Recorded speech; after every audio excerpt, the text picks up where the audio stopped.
Hello everybody, my name is Alessia and I'm the lead lecturer here at Pearl Street Studio, and welcome to our introductory lecture on solar power. So solar power is one of the many resources that is used around the world for generating electricity. So the goal of this lecture is to help people understand what exactly solar power is, how solar power is used to generate electricity, and discuss some of the considerations around using solar power as an energy resource. But before I dive in, I did want to mention that this is lecture 8 in our course, Introduction to the Electricity Industry.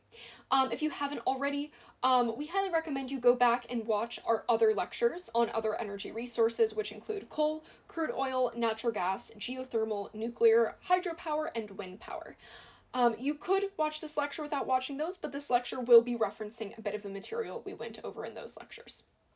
But no worries if you haven't watched them. We will add links in the notes to the YouTube videos for our previous lectures, but you can also visit our website at pearlstreetstudio.org to find them. Okay, with that, let's dive in. So what is solar power? Solar power technologies use what is called solar irradiance, or solar irradiation, from the sun to generate thermal energy or electrical energy. And put most simply, solar irradiance is the amount of energy from the sun that is being received at a given location. So here you can have like an area, a surface area on Earth, and there is sunlight that is hitting this area. So it's how much energy from the sun is hitting this area. Now, I've done a fun little sketch here on the solar irradiance across the globe. And here in this sketch, we are using the units of annual kilowatt hours per meter squared. And I know we haven't covered those units in this course yet, so no worries if you don't understand what they mean. The units most simply just mean how much solar energy is being received at a given point on Earth over the period of an entire year. So we're looking across seasons as well. And so this is like it's looking across the Earth, across seasons. So here, if we look across the world, red is supposed to represent the areas that receive the most energy from the sun, and blue and green down here represent the areas that receive the least amount of energy from the sun. So if we look at this map, we see here over at the Sahara Desert, the Middle East, they receive a lot of solar energy, same with the southern region of Africa.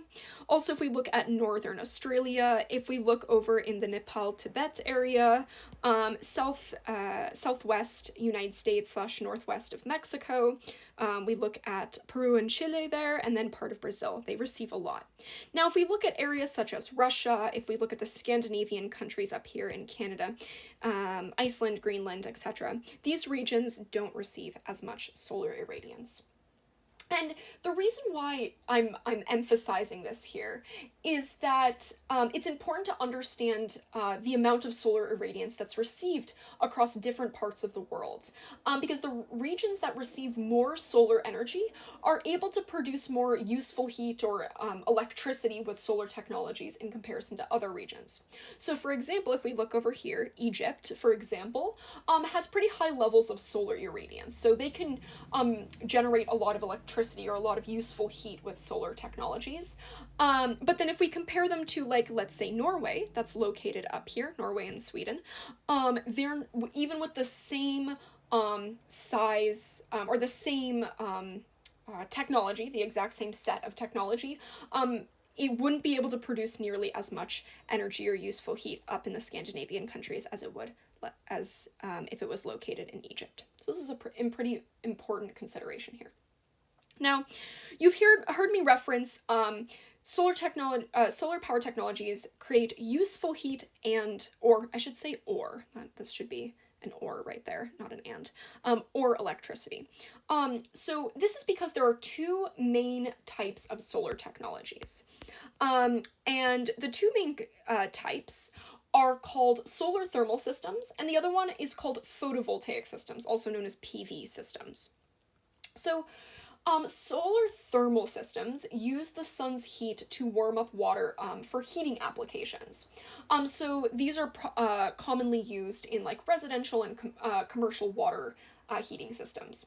So how it works in a typical solar thermal system is that water so they typically look like this. Right here I've done this little sketch. There's water that's stored up in these containers up here, and then water flows through these dark colored pipes here. And so the panels are specifically a dark color, so they absorb as much heat from sunlight as they can. And then when the water is piped through, this heat is then transferred to the water that's flowing through the pipes. So if we look at this little sketch that I've done here, I'll do it in green here. The water passes through like this. In this diagram, it goes up and down, and then it pops out on the other side. And then here you can see I've made a little color gradient here to show it heating up. So it enters in as cold water here. So it enters in here. Oops. Cold water enters in there. And then it flows through this pipe, and you can see I've made this little color gradient, and on the other end, hot/warm water exits the system. And as I mentioned before, this can be used for low temperature heating applications, such as residential hot water. So here I've sketched out a little shower and a bath, can be used for that. And it can also be used for building heating. So this hot water can be pumped through the walls of a building to heat up a building as well. So that's solar thermal.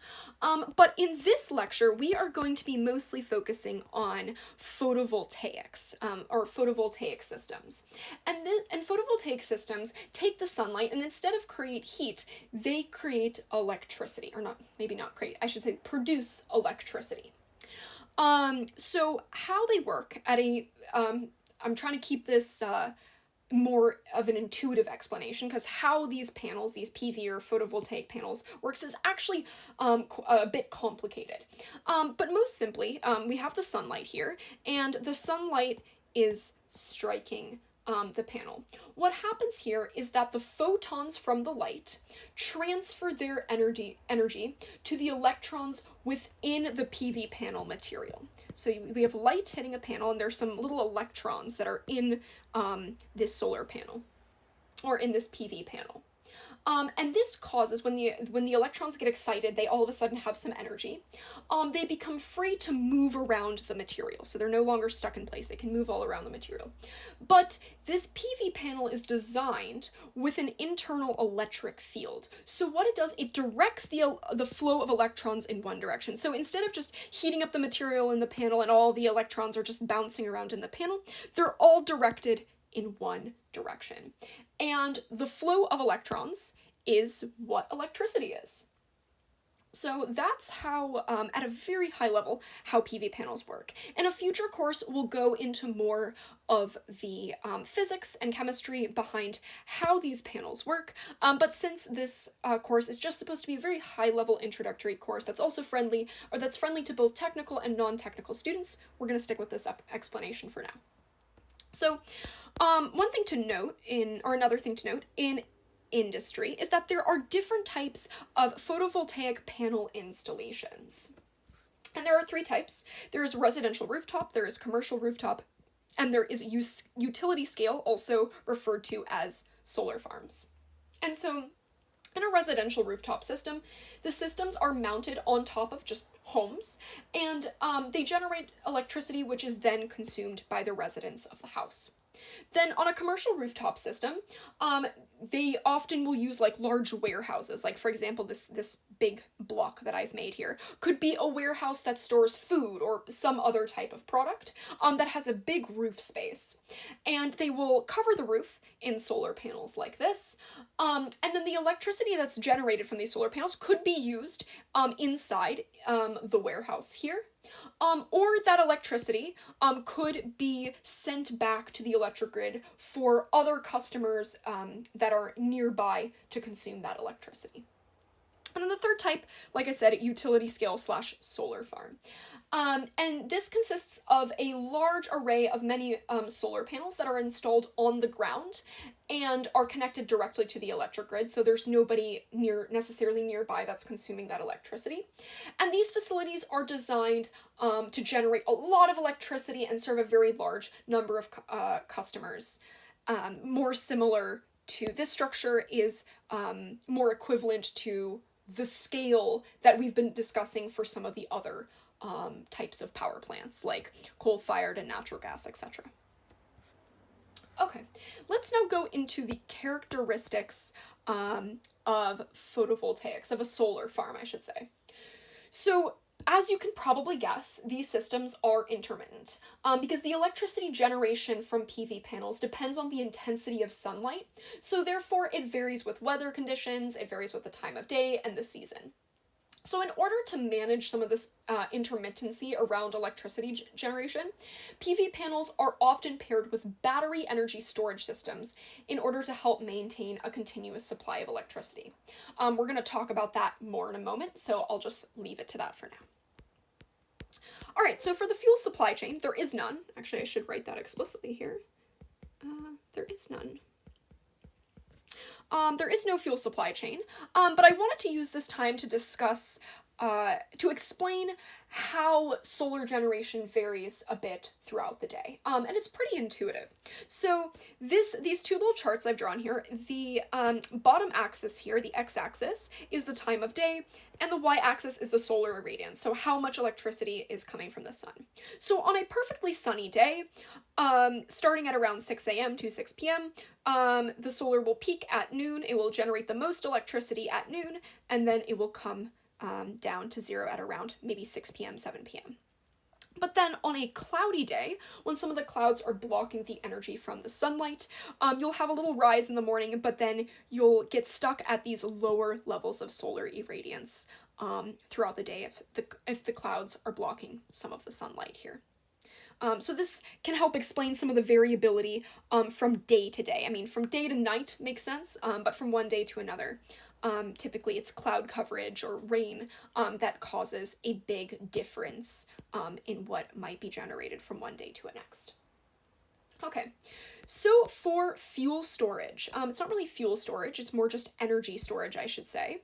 But because solar is intermittent, it's often complemented with a battery energy storage system, similarly to wind farms, as we talked about in the previous lecture. Now, in the next lecture after this one, we will be discussing batteries in more detail. But to keep it at a very high level for now, the batteries are able to store excess electricity that's generated during really sunny periods, and then later they can release that energy during the nighttime or during a cloudy day. Okay, on to capital costs. There's a lot to discuss here. So, PV projects typically have low to moderate capital costs, and they can be developed more quickly than thermal power plants. And when I say thermal power plants, this is referencing like coal-fired power plants, natural gas power plants, etc. And this is because they don't require the same complex equipment that is needed to construct a thermal power plant. So if you remember from our previous lectures, there's a lot of components that go in to building these big power plants. But with solar panels, you just buy a panel and then you put it somewhere, you connect it up electrically, and you're able to generate electricity. So these systems are much easier to build out and install. And so, for example, a utility scale or solar farm, they are frequently completed in less than 2 years, while a new thermal power plant can typically take 2 to 5 years or even more to complete. And so these shorter development timelines with solar projects allow them to respond to increases in electricity demand, like let's say if there's a region that's getting more electric vehicles or something like that, or maybe there's new housing developments being built out. Solar is able to help respond to that increase in electricity demand much quicker than thermal power plants. So if we look at these numbers here, these numbers, I will note, these are for the United States. I got this data from the United States Department of Energy report on PV cost benchmarking for 2024. I looked at the National Renewable Energies Laboratory Annual Technology Baseline Report for 2024, and then I looked at some data resources from the Lawrence Berkeley National Lab in the US. But with this data, I did want to note here that PV does tend to be significantly more expensive in the United States in comparison to other countries around the world. And this has to do more with some of the import import restrictions and tariffs in the United States. So if you are thinking about building solar in a different country, these numbers are probably a bit high. So at least in the United States, this is in US dollars from 2024, the residential cost of rooftop solar is about $3.3 million per megawatt, which sounds like a massive number. But when you build out solar on the roof of a residential house, they're very small in comparison to power plants, about 0.009 megawatts. And so this means in the US, the cost of building out a solar system on the roof of a house is about $30,000. Now, if we go to commercial rooftop, it is quite a bit cheaper than residential rooftop because this is where the concept of economies of scale come in. Like we've discussed, the bigger system that you're building out, typically the lower the cost per unit, or there's a decrease in the cost per unit. So here, commercial rooftop averages at about $1.6 million per megawatt in the US, and the typical size of a commercial rooftop system is about 0.2 megawatts. So the total cost of the system is of these systems is typically around $320,000. Then for utility scale systems, because they're even bigger, their average cost is a little bit lower at $1.2 million per megawatt. And these utility scale systems are typically at a rating of 100 megawatts, so they are much bigger than residential and commercial rooftop, which intuitively makes sense. This is much closer to the scale of the other types of power plants that we've discussed in previous lectures. And so this means that the typical cost is about $120 million to build out these systems. Okay. All right, that's it for capital costs. Now let's go on to operational costs. And again, I used the same resources for calculating or deriving these operational costs. It's in US dollars from 2024, and I was using the US Department of Energy's PV cost benchmark report, the National Renewable Energy Laboratory's annual technology baseline report, and some data from the Lawrence Berkeley National Lab. Okay, so residential rooftop,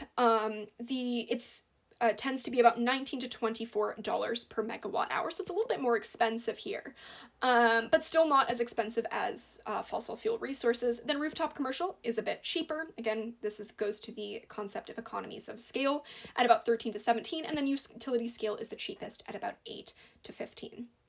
And because PV systems don't require any fuel to generate electricity, these operating costs are primarily related to panel maintenance and to cleaning the panels. Okay, that's it for operational costs. And then for air pollutants and greenhouse gas emissions. So, as you can probably guess, photovoltaic systems don't emit any air pollutants or greenhouse gas emissions during their operation, and this is because they don't burn a fuel. There is no combustion in the process. All right, and then the last part, the last subsection here, role on the electric grid. So as we've discussed, this resource is an intermittent resource. And this chart is set up a bit similarly to how I set up the wind lecture. So here I have the this x-axis is time of day, the y-axis is the electricity, the rate of electricity being generated, both being generated and demanded by consumers. So this blue line here is representative of customers demanding electricity throughout the day, like us. And this solid orange line in the middle here that I'm highlighting with my green highlighter is the 50th percentile of PV power output. So in this context, this line here, oops, nope, didn't mean to erase that. In this context, this is, the 50th percentile is roughly the average amount of electricity that is being generated by these solar panels. So it's the 50th percentile here. And then there's the 25th and 75th percentile. So here the 25th percentile, as we covered,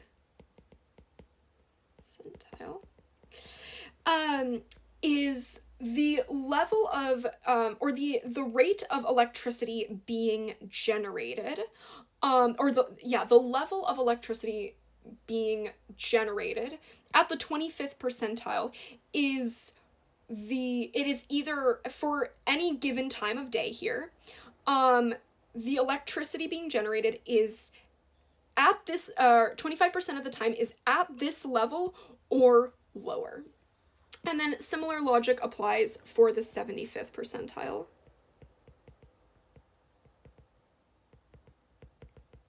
So the solar generation, 75% of the time is generating at this level or lower. And one of the interesting things to note here that we haven't seen in other lectures is this little part that goes above the demand curve here. And this is actually pretty common for there to be more electricity being generated than what is being demanded. This is pretty common in places such as California in the US. And this happens when there is a lot of solar on the grid in regions that have higher levels of solar irradiance. And so this is where batteries come into play. The batteries that are ideally paired with these systems can take this extra electricity, store it, and then allow it to be used later in the day where there's less solar being generated. Okay, awesome. So that's it for that section. Now we'll go on to our last section, which is the geopolitical considerations of using photovoltaics. So the first one is energy independence. So photovoltaic systems can provide a degree of energy independence by providing a long-term source of electricity that doesn't require ongoing fuel imports like coal or natural gas power plants require. So once PV panels are installed, they can operate for decades, which helps to reduce the dependence on imported energy resources such as natural gas, coal, crude oil, and uranium. So this can protect countries from periods of fuel price volatility or geopolitical disruptions. So one of the cool examples of this is Pakistan. So Pakistan has a rapidly expanding solar sector in recent years, and this was in response to very volatile electricity costs associated with imported fossil fuels. So now, today, in 2026, photovoltaics produce about 20% of Pakistan's electricity supply, which is pretty cool. Okay, next section, or next point. The next big consideration is the highly concentrated supply chain for photovoltaics. So the global supply chain for photovoltaic panels is concentrated in a relatively small number of countries, but primarily in China. China has had a major internal effort to build out materials refining process and PV manufacturing. So this concentration can create supply chain risks for countries that rely on imported solar equipment. And this risk comes from exposure if there are trade disputes, if there are geopolitical tensions, if there are export restrictions, the cost of solar panels might go up. And because of these risks, some countries around the world are pursuing strategies to diversify solar manufacturing and strengthen their own domestic production capabilities. For example, the US, while previously did not have a significant manufacturing capacity for PV panels, the US in recent years has been trying to build out its PV panel manufacturing to decrease their dependence on China. Okay, and then the third consideration is land use trade-offs. Because solar panels must be spread across a very wide area in order to capture sunlight, utility-scale solar facilities often require more land per unit of electricity, or not often, they do require more land per unit of electricity than natural gas, coal-fired nuclear, hydropower plants, etc. So it's important to have a very careful site selection when building out solar farms that balances electricity generation with other competing land uses, such as agriculture or farming, things like that. All right. The fourth and final geopolitical consideration is improving access to electricity. So, photovoltaic systems can help expand access to electricity in regions where building out large scale power plants, like the ones we've discussed in previous lectures, would be prohibitively expensive. So, because solar panels can be deployed in small modular installations, they can provide electricity to remote communities without requiring the extensive and expensive infrastructure to build out some of these other types of power plants. So, this modularity has led to increasing access to electricity to underserved regions across the world. Okay, awesome. Well, that is it for our solar power lecture. This is the very first version of our solar power lecture, and we know that there is probably much to improve, so we would love your feedback. Was there something that was not explained clearly enough? Do you think that there is other information that we should add? If so, we will be adding a link in the notes to a feedback form, and then after we have received a sufficient amount of feedback, we will update the lecture, we will re-record, and we will post the updated video. So for those of you who will be providing feedback, thank you so much for helping to improve the quality of publicly available education. Also, if you found this lecture, please consider donating to help us continue making publicly available educational content on the electricity industry. You can do this by visiting our website, pearlstreetstudio.org, and we will also add a link in the notes. All right, that's it for now, and we'll see you at the next lecture on battery energy storage systems.